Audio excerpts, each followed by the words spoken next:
اللہ الرحمن الرحیم۔ Fourth year سیاسیات کے طالب علم متوجہ ہوں بیٹا، تو ہم پاکستان میں آئینی جو ڈیولپمنٹ ہے، ترقی ہے، اس کے بارے میں پڑھ رہے ہیں۔ تو 1962 کا آئین جب ہم نے اس کو پڑھا بیچارہ، اور پھر 25 مارچ 1969 کو مارشا لگا ملک کے اندر، اجیہ خان نے اقتدار سنبھال لیا، ایوب خان نے استعفیٰ دے دیا۔ تو 62 کا آئین ناکام ہوا۔ اس کی بہت سی وجوہات تھیں، اس میں فرد واحد کا کردہ یہ آئین تھا۔ ایوب خان نے جو جسٹس شہاب الدین کی سربراہی میں جو کمیٹی تشکیل لی تھی، اس کی بھی اس نے نام مانی، اور اپنے جو اس کی مرضی تھی اس کے من مانی کرتے ہوئے اس نے اپنے جو آئین دیا۔ تو فرد واحد کا کردہ آئین ہمیشہ قوم کی امنگوں کا ترجمان ہوتا ہے، قوم کی خواہشوں کا ترجمان ہوتا ہے، قوم کی امنگوں کی عکاسی کرتا ہے، لیکن اس میں فرد واحد جو تھا اس نے اپنی من مانی کی، اس کی وجہ آئین ناکام ہوا۔ اس کے علاوہ یہ صدارتی آئین تھا، اس میں احتساب و توازن کا فقدان تھا۔ صدارتی آئین میں میزا چیک اینڈ بیلنس ہوتا ہے، لیکن اس آئین کو ہم دیکھتے ہیں تمام اختیارات، قانون سازی کے اختیارات ہو گئے، انتظامی اختیارات ہو گئے، عدالتی اختیارات، تمام فرد واحد کے پاس، اور وہ صدر کے پاس تھی۔ اس کو کسی جو ہے وہ مفکر نے اس کو کہا تھا کہ فیصل آباد کا جو گھنٹہ گھر چوک ہے اس کے مانند ہے، وہ جہاں بھی جائیں وہ گھنٹہ گھر چوک میں نظر آتا ہے۔ جس طرح سے دیکھیں 1962 کا آئین ہے، اس میں تمام اختیارات جو ہیں وہ صدر کے پاس نظر آتے ہیں۔ تو یہ بھی ایک بہت بڑی اس کے اندر ڈرا بیک تھا۔ صدارتی آمریت، اس میں احتساب و توازن جو ہے وہ برقرار نہیں رکھا گیا، صدر جو ہے وہ تمام اختیارات کا مالک تھا۔ اس کے علاوہ اس میں ایک اور وجہ صوبائی خود مختاری کی کمی تھی۔ اگرچہ اس میں وفاقی آئین ہے، یہ آئین کے تحت حکومت جو 2 صوبے تھے، وفاقی فہرست تھی، اس کے بعد باقی ماندہ صوبوں کو اختیارات دیے گئے تھے، لیکن یہ صرف کہنے کی حد تک تھا۔ اصل میں مرکزیت جو تھی وہ بڑھ رہی تھی دن بدن، اور صوبوں کے اندر جو اساس محرومی صوبے کے اندر، خصوصی طور پر مشرقی پاکستان کے اندر ان لوگوں کو شامل نہیں کیا گیا، اور اساس محرومی بڑھا، اور وہی اساس محرومی بیٹا جو ہے وہ آخرکار مشرقی پاکستان کی علیحدگی کا سبب بنا۔ تو یہ اساس محرومی جو ہے یہ ایوب خان کے دور میں بڑھنا شروع ہو گیا تھا مشرقی پاکستان کے اندر، اور یہ اس وجہ سے دوسرا اس میں ایک اور بھی ناکامی کی وجہ بالواسطہ طریقہ انتخاب تھا۔ اس میں 80,000 وہ بیسک ڈیموکریسی کی جو نیا ایک متعارف کرایا ایوب خان ایک سسٹم، بعد میں اس میں ان کی تعداد 1,20,000 کر دی گئی۔ تو یہ جو بالواسطہ طریقہ انتخاب تھا، اس میں جو ہے وہ لوگ عوام ڈائریکٹ اس میں انوالو نہیں تھے، تو وہ خاص لوگ تھے جو ایوب خان کے پروردہ تھے، ایوب خان کے وہ پیروکار تھے، وہ صوبائی اسمبلی، قومی اسمبلی اور صدر کے لیے وہ ووٹ ڈالتے تھے۔ بالواسطہ طریقہ انتخاب جو تھا، اس میں عوام کو شامل نہیں کیا گیا، جس کی وجہ سے جو ہے وہ یہ آئین ناکام ہوا۔ اس کے بعد ایک ایوانی مکنہ تھی۔ تو مکنہ جن ممالک میں وفاقی نظام ہے بیٹا، وہاں 2 ایوانی مکنہ تھی، تمام ممالک میں ہم دیکھتے ہیں کہ 2 ایوانی مکنہ اس لیے بنائی جاتی ہے کہ کسی صوبوں کو آبادی کے لحاظ سے ایوان بالا میں تقریباً برابر کی نمائندگی دی جاتی ہے، اور ایوان زیری میں آبادی کے لحاظ سے نمائندگی دی جاتی ہے، تاکہ کوئی بھی صوبہ جو ہے اساس محرومی کا شکار نہ ہو۔ لیکن 1962 کے آئین میں بھی ایک ایوانی مکنہ تھی، تو اس کی ایک ایوانی مکنہ جو ہے یہ بھی وجہ بنی ہے، وہ آئین ناکام ہوا 1962 کا جو ہے وہ آئین۔ تو اس میں معاشی اجارہ داریاں جو ہیں یہ بھی ایک وجہ بنی۔ وہ ایوب خان کے دور میں زرعی ترقی ہوئی ہے، صنعتیں لگی ہیں، ڈیمز بنے ہیں، لیکن اس میں دولت کا ارتکاز ہو رہا ہے۔ 22 خاندان جو تھے ان کے پاس دولت اکٹھی ہو گئی، اور معیشت پر کچھ خاندان جو تھے وہ اجارہ داری ان کی بن گئی، اور معیشت جو ہے چند خاندانوں کے ہاتھ میں چلے گی، جو وجہ بنا جو ہے وہ اس کی وجہ۔ اس کے بعد سیاسی جو ان کی اجارہ داریاں، وہ سیاسی وجوہات بھی ہیں کہ مادر ملت کو ہرایا گیا دھاندلی کے ذریعے سے۔ الیکشن ہوئے جو تو جس میں 1964 میں جب صدارتی الیکشن ہوئے، تو ایوب خان نے مادر ملت جو جن کے مد مقابل تھے ان کو ہرایا دھاندلی سے، ناانصافی سے۔ اس کے بعد 1960 وار جو پاکستان نے جیتی، لیکن معاہدہ تاشکند جو ہوا اس میں وہ جو ہم نے میدان جنگ میں جیتا تھا، وہ آ کر ہم نے وہ ٹیبل پر ہم ہار گئے۔ تو یہ جو معاہدہ تاشکند تھا، یہ بھی اس سے بھی جو ہے وہ ایوب خان کی مقبولیت میں کمی ہوئی، اور اس وقت کے وزیر خارجہ ذوالفقار بھٹو نے اسے جو ہے اس کو فائدہ اٹھایا، اس نے استعفیٰ دے دیا معاہدہ تاشکند کی وجہ سے۔ تو یہ آئین جو ہے وہ ناکام ہو گیا 1962 کا جو آئین ہے۔ اس بیٹا اس کی سیدھا وجوہات تھیں جن کی بنا پر جو ہے آئین ناکام ہوا۔ تو پھر 25 مارچ 1969 میں یحییٰ خان برسر اقتدار آئے، آئین کو منسوخ کر دیا گیا، LF اور عبوری آئین نافذ کیا، اس کے تحت الیکشن ہوئے، 1970 میں الیکشن ہوئے۔ تو 1970 کے انتخابات جو ہیں وہ پہلے انتخابات ہیں جو بالغ رائے دہی کی بنیاد پر، یا وہ ایک یحییٰ خان کو جو اگرچہ بہت سے اس میں خامیاں بھی ہیں، لیکن یہ عام انتخابات اس نے کروائے پہلے پاکستان کے اندر، تو اس کا کریڈٹ جاتا ہے اس کو۔ اس نے اس انتخابات کے نتیجے میں کیا ہوا کہ مشرقی پاکستان کے اندر عوامی لیگ شیخ مجیب الرحمان کی وہ جیتی، اور مغربی پاکستان کے اندر پیپلز پارٹی جو تھی وہ 82 سیٹوں کے ساتھ، اور مشرقی پاکستان کے اندر 159 آؤٹ آف 161 میں وہ جیتی۔ تو یہ جو الیکشن تھے جو پاکستان میں ہوئے 1970 کے الیکشن، تو انہوں نے پاکستان کی جو جغرافیائی طور پر اور سیاسی طور پر تاریخ کا جو رخ موڑ دیا۔ اس میں صدر پاکستان نے اعلان کیا کہ وہ 23 مارچ 1971 کو انہوں نے ڈھاکہ کے اندر قومی اسمبلی کا اجلاس بلایا گیا، لیکن اس دوسرے جو لیڈر تھے ذوالفقار علی بھٹو، انہوں نے کہا کہ ڈھاکہ جانے سے انکار کر دیا۔ صدر نے وہ جب ملتوی کیا، پھر مشرقی پاکستان کے اندر جب شروع ہو گئے مظاہرے، شروع ہو گئے ہڑتالیں، جلسے جلوس، یہاں تک کہ یہ بنگلہ دیش کے اندر جو پرچم لہرایا گیا شیخ مجیب الرحمان کی رہائش گاہ پر پاکستانی پرچم نظر آتش کیا گیا، تو ٹیکا خان کو بھیجا گیا فوجی کارروائی کرنے کے لیے۔ ٹیکا خان نے کہا، لیکن حالات بد سے بدتر ہوتے گئے، اور بہت سے مشرقی پاکستان کے لوگ جو تھے وہ انڈیا چلے گئے، وہاں ان کو کلکتہ ان کو ٹریننگ دی جاتی، مکتی بانی کے روپ میں واپس آئے، انہوں نے پاکستان کی افواج پر حملہ کیا، تو پاکستانی افواج اگرچہ ہماری افواج مقابلہ کیا، لیکن جب انڈیا نے اس کی ناکہ بندی کر دی مشرقی پاکستان کی، تو پاکستان پر مشرقی پاکستان کے پاس حملہ کر دیا گیا۔ تو مجھ سے بتا یہ کہ 16 دسمبر 1971 کو مشرقی پاکستان سے علیحدہ ہو گیا، اور ہماری جو تقریباً اس میں بہت سارے ہمارے فوجی ہیں، وہ 90,000 تقریباً، اس میں فوجیوں کی جو وہ 34 ہیں، باقی جو اور لوگ تھے جو ان کے ساتھ شامل تھے، دوبارہ 90,000 ہمارے جو قیدی ہوئے پاکستانی۔ تو وہ ملک جو دنیا کا سب سے بڑا ملک تھا، اسلامی ملک کا، جب ہمارے سے وجود میں آیا تو علیحدہ ہو گیا۔ تو مشرقی پاکستان کی علیحدگی میں بیٹا بہت سے عوامل جو ہیں وہ اس میں کار فرما ہیں، بہت سے اس کے محرکات ہیں، بہت سے اسباب ہیں۔ اس میں سب سے اہم جو وجہ ہے اس میں نااہل قیادت ہے۔ پہلے بھی ہم نے ایک دن ڈسکس کی تھی، قیادت جو ہے، لیڈرشپ جو ہے، یہ قوموں کی ترقی کے لیے، کسی بھی سیاسی ترقی ہو، معاشرتی ترقی ہو، معاشی ترقی ہو، لیڈرشپ بڑا اہم رول ادا کرتی ہے۔ گھر کے اندر دیکھ لیں، کسی گھر کا سربراہ باپ ہوتا ہے، وہ اگر اچھا منتظم ہے، اچھا تو ترقی کرتا ہے۔ اس طرح ملک جو ہے، ملک کی لیڈرشپ جو ہے، قوموں کی ترقی کی لیڈرشپ بڑا اہم کردار ہے۔ تو بدقسمتی سے ہمارے یہاں قائد اعظم محمد جناح کی وفات کے بعد، لیاقت علی خان کی وفات کے بعد، ہمیں جو ہے وہ ایسی لیڈرشپ نہیں ملی جس کے اندر ملک و قوم کا درد ہو۔ جو بھی لوگ آئے ہیں انہوں نے اپنی تجوریاں بنی، ان کے خاص مقاصد تھے، اور وہ چلے گئے۔ تو مشرقی پاکستان کی علیحدگی میں بھی نااہل قیادت جو کوئی ایسا لیڈر نہیں تھا جس کی جڑیں دونوں حصوں میں ہوتی ہیں، مشرقی پاکستان کے اندر بھی۔ مگر دیکھیں یہ جو الیکشن ہوئے اس میں یہ جو جیتی ہے عوامی لیگ جو جیتی ہے، وہ مکمل طور پر مشرقی پاکستان سے پیپلز پارٹی۔ تو نااہل قیادت جو ہے یہ سب سے جو ہے وہ اہم وجہ بنی۔ دوسرا ہندوؤں کا کردار تھا۔ مشرقی پاکستان کے اندر تقریباً 25% ہندو تھے، اور وہ محکمہ جو ہے وہ ایجوکیشن میں زیادہ تھے۔ انہوں نے جو ہے وہ اپنا جو اینٹی پاکستان، جو پاکستان کی یکجہتی کے خلاف جو اسٹوڈنٹس تھے ان کو پڑھایا گیا۔ انہوں نے کہا جی مغربی پاکستان والے تمہارے دشمن ہیں، وہ کماتے تم وہ کھاتے وہ ہیں، تو پٹسن وغیرہ تمام ہوتی چیزیں، ذرا والا ادھر کچھ نہیں ہوگا، پروپیگنڈا کیا، اور ان کے جو ہے وہ زہر میں انجیکٹ کیا گیا، اور وہ آخرکار 16 دسمبر 1971 کو سامنے آئے۔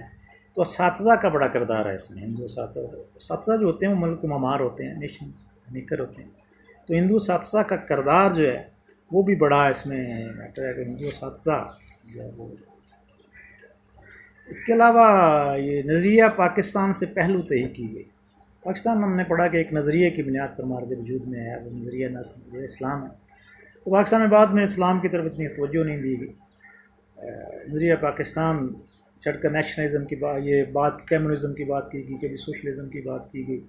تو نظریہ پاکستان سے پہلو تہی جو ہے یہ بھی ایک وجہ بنے. اگر مکمل طور پر اسلامی نظام ملک کے اندر نافذ ہوتا تو شاید مشرقی پاکستان کی علیحدگی نہ ہوتی.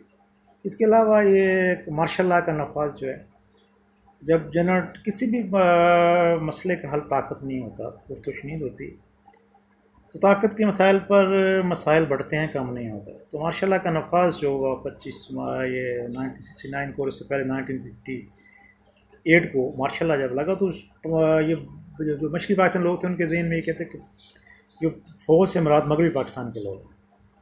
تو انہوں نے ان کے اندر احساس محرومی پیدا ہوا. اگر مارشل لاء نہ لگتا، جمہوریت ہوتی، تو شاید مشرقی پاکستان کی علیحدگی نہ ہوتی. تو مارشل لاء کا نفاذ جو ہے 1958 میں مارشل لگا، اس کے بعد 69 کا جو مارشل لاء ہے.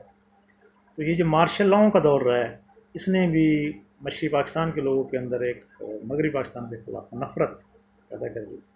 تو یہ بھی ایوب خان کی جو آمریت ہے یہ 11 سال پر محیط رہی. اس میں جو ہے وہ مشرقی پاکستان کی طرف توجہ نہ دی گئی، اور ان کے اندر بھی پھر احساس محرومی پیدا ہوا. ان کو سیاسی دھارے میں شامل نہیں کیا گیا. ایوب خان کی آمریت یہ بھی ایک وجہ بنی. اس کے بعد جو بڑی طاقتوں کا جو کردار ہے اس میں، انڈیا اور روس کے درمیان دفاعی معاہدہ جو ہوا تھا، تو روس نے اس میں بڑا پاکستان کے علیحدگی میں بڑا کردار ادا کیا. اور دوسری جہاں تک پاکستان جو تھا یہ امریکن بلاک میں تھا، تو امریکہ نے تو صرف ایک خاموش تماشائی کے طور پر دیکھتا رہا. وہ گاڑی بیڑا جو روانہ ہوا آج تک نہیں آ سکا. جب تو اسرائیل کا جو تیار کردہ اسلحہ ہے وہ انڈیا کو دیا گیا. تو اس میں مشرقی پاکستان کی علیحدگی میں بڑی طاقتیں، جس میں خصوصی طور پر روس اور امریکہ اور یہ تھے، وہ نہیں چاہتے تھے کہ اس خطہ میں ایک بہت بڑا اتنا بڑا اسلامی ملک ہو. رقبے کے لحاظ سے آج بھی ان کی یہ پالیسی ہے کہ وہ چاہتے ہیں کہ چھوٹے چھوٹے جو ہے وہ اسلامی ملک ہوں. تو بڑی طاقتوں کی اس میں بہت بڑی سازش تھی، اس کا ہم شکار ہوئے. بھارت کی مداخلت، بھارت جو شروع سے ہمارا ازلی دشمن ہے، جو محلی مسائل پیدا کیے وہ کر رہا ہے ڈے بائی ڈے. اس نے اس کو بڑا ہائی لائٹ کیا انٹرنیشنل لیول پر کہ پاکستان جیسے کہ مشرقی پاکستان میں فوج جو ہے وہ بنیادی انسانی حقوق کی خلاف ورزی کر رہی ہے.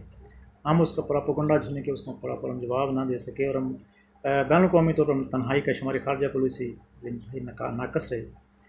اور بھارت کی جو مداخلت ہے، پھر اس نے مکتی بانی کے روپ میں جو جاتے تھے گوریلا تیار کیے، جو بہت سے لوگ ادھر آ گئے تھے کلکتہ کے اندر. تو پھر اس نے مشرقی پاکستان کی ناکہ بندی کر کے میرے پاس حملہ کیا، مشرقی پاکستان حملہ کیا. تو بھارت کی مداخلت جو اس نے مشرقی پاکستان کی علیحدگی میں ایک اہم رول جو ہے وہ ادا کیا. اس کے علاوہ یہ جو صوبائی تعصبات ہیں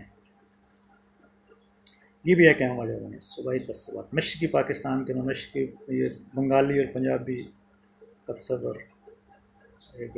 جیسے کہ میں نے پہلے آپ کو بتایا بیٹا کہ مشرقی پاکستان کے لوگوں کے ایک ذہن میں بٹھا دی گئی تھی کہ مغربی پاکستان والے آپ کا استحصال کر رہے ہیں، وہ حاکم ہیں، تم محکوم ہو. اور اس میں کچھ کافی حد تک ہم دیکھیں تو وہاں کچھ ہم سے غلطیاں ہوئیں. اس میں خواجہ ناظم الدین بنگالی تھے، حسین شہید سہروردی بنگالی تھے، محمد علی بوگرا ان کی وزارتوں کے ساتھ جو ہوا، تو ان کے ذہن میں یہ بات بیٹھ گئی کہ مشرقی پاکستان اور مغربی پاکستان والے مشرقی پاکستان والے کو برداشت نہیں کرتے. اور دوسرا اس کو ہائی لائٹ کیا گیا خصوصاً انڈیا نے.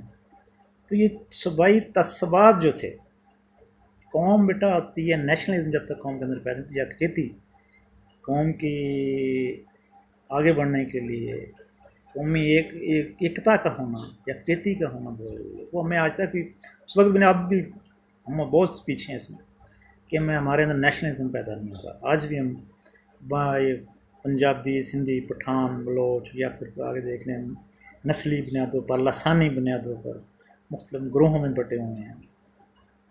تو نیشنلزم ہمارے اندر نہیں. تو یہ چیز بھی ایک وجہ بنی. اس کے بعد شیخ مجیب کا جو کردار ہے، شیخ مجیب شروع سے ہی جو اس کا اگرتلا سازش کیس میں اس کو گرفتار کیا گیا، پاکستان انڈیا کا ایجنٹ سابق والے کو اس کو چھوڑ دیا گیا۔ تو شیخ مجیب اس کے 6 نکات جو ہیں اس میں واضح طور پر 6 نکات کی بنیاد پر سلیکشن لڑا، اور اس میں یہ تھا کہ اس کے 6 نکات میں سب سے پہلے کہ پارلیمانی نظام حکومت ہو، وفاقی نظام، اور مرکز کے پاس صرف دفاع اور امور خارجہ ہونے چاہیے، ہر صوبے کے کرنسی علیحدہ ہو، صوبے تجارت علیحدہ کر سکیں، زرعی معاہدے کا ذخائر ان کے علیحدہ ہوں گے، اور اس کے بعد ہر صوبہ جو ہے وہ اپنی فوج رکھ سکتا ہے، تو جو مرکز ہے وہ صرف ان کو کسی قسم کا ٹیکس نہیں لگائے گا۔ تو یہ اس کے 6 نکات جو تھے شیخ مجیب، ان کو علیحدگی سے وہ آتی تھی۔ شیخ مجیب الرحمن کے 6 نکات جو ہیں وہ بھی وجہ بنے، اس کا جو کردار ہے شیخ مجیب کا، وہ ٹکا خان کی فوجی کارروائی جو ہے،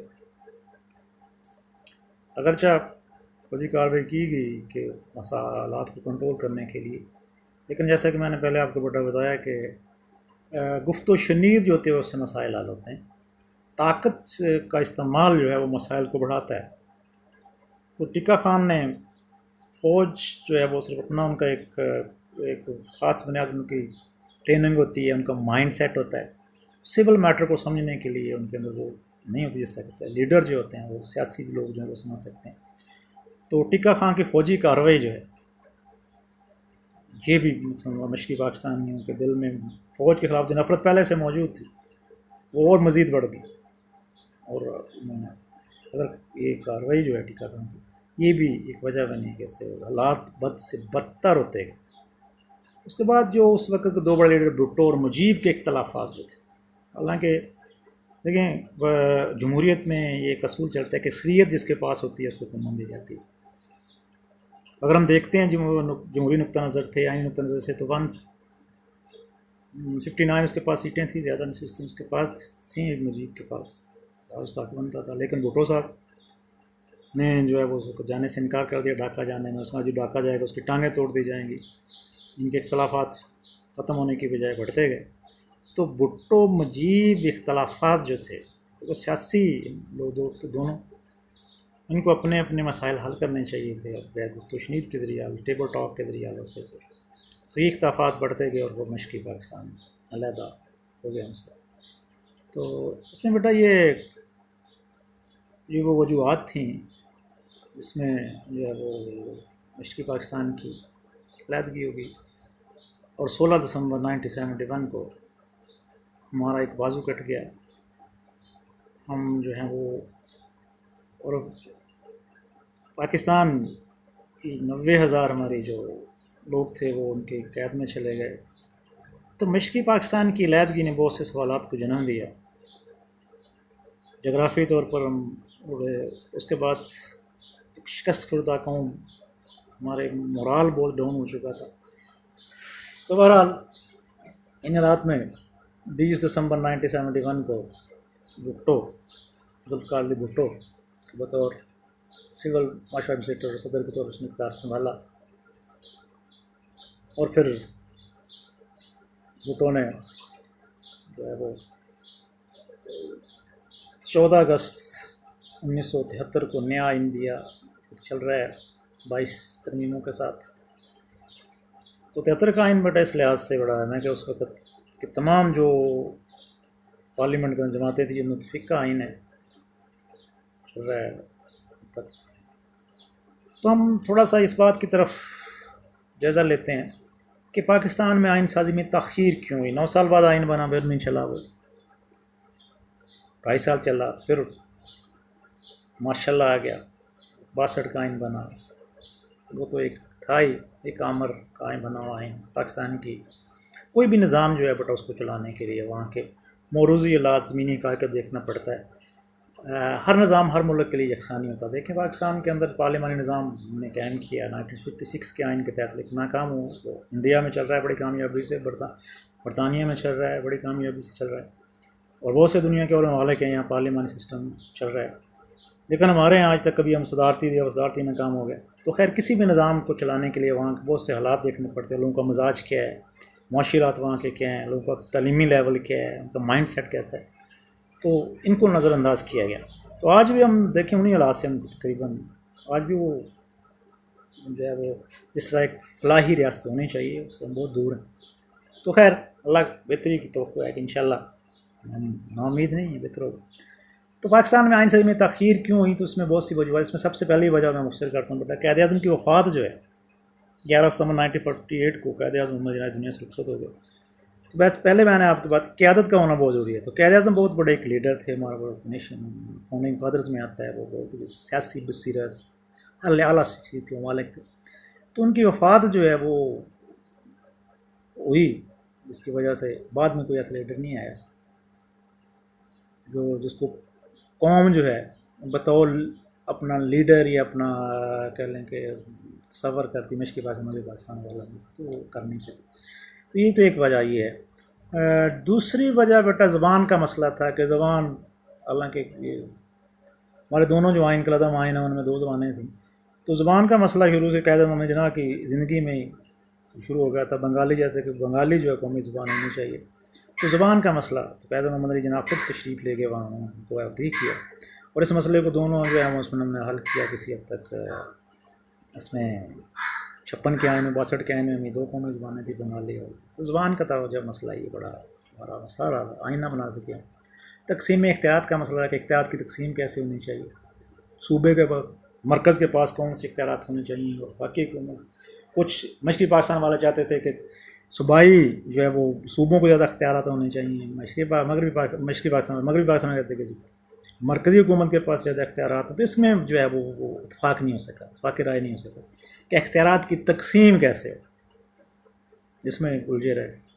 کچھ لوگوں کا خیال کہ مرکز مضبوط مرکز ہونا چاہیے، کچھ کہتے ہیں نہیں وفاق کی جو صوبائی خود مختاری دی جائے. تو یہ بھی ایک وجہ بنی. اس کے بعد مسلم لیگ میں جو انتشار ہے، مسلم لیگ جیسا کہ خالق جماعت ہے، لیکن after the creation of Pakistan اس کے دھڑے بندیاں شروع ہو گئی. اور میں نے آپ کو بتایا تھا کہ 1954 کا جو الیکشن ہے مشرقی پاکستان کے اندر ہوا، اس میں برے طریقے سے یہ ناکام ہو گئے ہیں، اور بعد میں اتنے ان کے دھڑے بن گئے اور آج بھی بن رہے ہیں شاید. تو مسلم لیگ میں انتشار جو ہے یہ بھی وجہ بنا ہے. حالانکہ پاکستانی خالق جماعت ان کو آئین بنانا چاہیے تھا، لیکن یہ اپنی ڈرائنگ روم کی چھت سے باہر نہیں نکل سکے. اور وہ مسلم لیگ میں انتشار اور ملک گیر سیاسی جماعتیں نہیں تھیں. ملک گیر سیاسی جماعتوں کا ہونا بہت ضروری ہے. علاقائی جماعتیں جو ہوتی ہیں اس سے قومی یکجہتی کو نقصان پہنچا. تو ملک لیگ اگر سیاسی جماعت جس نے پاکستان بنایا تھا تو بڑی عزت کی نگاہ سے دیکھا تھا مسلم لیگ، لیکن یہ بھی انتشار کا شکار ہو گئی تو آئین سازی کی طرف توجہ نہیں ہوئی. اس کے بعد مکنہ میں نمائندگی کا مسئلہ رہا کہ نمائندگی کا مسئلہ مجلس قانون ساز میں کس طرح دیا جائے. 2 بانی ہونی چاہیے، ایک بانی صوبوں مثلاً آبادی کے لحاظ سے دیا جائے، رقبے کے لحاظ سے جو بڑے صوبے ہیں ان کو کس طرح دیا جائے. تو مکنہ میں نمائندگی کا مسئلہ، حالانکہ آبادی کے لحاظ سے مشرقی پاکستان کی آبادی تقریباً 56% تھی، ان کو زیادہ مسئلہ ان کو دینا چاہیے تھا، ان کا حق زیادہ بنتا. تو یہ بھی نہیں حل ہو سکا. اس کے بعد گورنر جنرل کا جو غیر آئینی اس کا جو کہہ لیں کہ اس کا کردار ہے، ٹھیک ہے. 1935 کا جو ایکٹ ہے اس میں گورنر جنرل کو عہدہ تھا. قائد محمد جناح نے بطور گورنر جنرل میں اختیارات کا استعمال کیا. ان کی علیحدہ اپنی حیثیت تھی، ان کو پوری قوم ان کی عزت و احترام کی نگاہ سے دیکھتی تھی. لیکن بعد میں وزیر اعظم جب ہوتا ہے تو وزیر اعظم اصل اختیارات کا مالک ہوتا ہے. تو گورنر جنرل نے اپنی آئینی جو کردار ہے اس سے تجاوز کیا. 1954 میں جو پہلی اسمبلی کو ڈیزالو کیا، 1953 میں خواجہ ناظم الدین کی وزارت کو برطرف کیا، اور پھر اس کے بعد سکندر مرزا کا کردار، غلام محمد کا کردار جو ہے. تو یہ گورنر جنرل کا جو کردار ہے وہ غیر آئینی کردار جو ہے یہ بھی آئین سازی میں تاخیر کی وجہ بنا. تو جو انتخابات کا مسئلہ تھا کہ انتخابات مخلوط ہونے چاہیے، جداگانہ نہ ہونے چاہیے. حالانکہ پاکستان جو بر متحدہ انڈیا کے اندر ہمارا مسلمانوں کا شروع سے مطالبہ سیپریٹ الیکشن، جداگانہ انتخابات ہونا چاہیے. مشرقی پاکستان والے چاہتے تھے کہ مخلوط انتخابات ہو، مغربی پاکستان والے کہتے ہیں کہ جداگانہ انتخاب ہو. تو یہ کون سا طریقہ انتخاب ہونا چاہیے اس پر اتفاق رائے نہ ہو سکا، اور یہ بھی ایک وجہ بنا جو ہے وہ آئین سازی میں تاخیر کا جو ہے وہ کہ ہم وقت پہ آئین نہ بنا سکے. اور دستور کی حیثیت اسلامی ہونی چاہیے جی، غیر یا سیکولر اسٹیٹ ایک ہونی چاہیے. تو یہ بھی جو ہے وہ ڈبیٹ شروع ہو گئی. حالانکہ پاکستان بڑی سمپل سی بات ہے کہ پاکستان ایک اسلامی ملک ہے، ایک نظریہ کی بنیاد پر بنا ہے، اور نظریہ پاکستان نظریہ اسلام ہے کہ پاکستان میں کوئی آنا ایسا قانون نہیں بنا جو قرآن و سنت کے منافی ہو، لیکن کچھ بعد میں اس طرح کی آوازیں سننے میں آئیں کہ جو ہے وہ پاکستان کے دستور کی حیثیت کیسے ہونی چاہیے جی اس میں، تو یہ بھی ایک وجہ جو ہم اس کو کہہ سکتے ہیں، تو جس کی وجہ سے جو ہے وہ ہم آئین سازی کی طرف توجہ بنا دیں۔ اس کے بعد پاکستان کے جو ابتدائی مسائل ہیں یہ بڑا اہم ہے کہ جب بھی پاکستان بنا تو انڈیا، پہلے میں نے کہا کہ انڈیا شروع سے ہی تقسیم ہند کے خلاف تھا، انہوں نے پاکستان کے ایسے مسائل پیدا کر دیے جس میں کشمیر کا مسئلہ ہے، اثاثوں کی تقسیم کا مسئلہ ہے، نہر پانی کا مسئلہ ہے، پرامن انتقال آبادی کا مسئلہ ہے، نظامی مسائل۔ یہ وہ مسائل تھے جو پاکستان کو ورثہ میں ملے، لاکھوں کی تعداد میں مہاجرین وغیرہ، ان کی خوراک کا مسئلہ تھا، رہائش کا مسئلہ تھا، جس کی وجہ سے وہ آئین سازی کی طرف توجہ نہ دی۔ تو بیٹا یہ وہ وجوہات تھیں جن کی بنا پر آئین سازی میں تاخیر ہوئی۔ تو کل میں انشاءاللہ 1973 کا کانسٹیٹیوشن شروع کریں گے انشاءاللہ اللہ کو، تو اوکے، اللہ حافظ، تھینک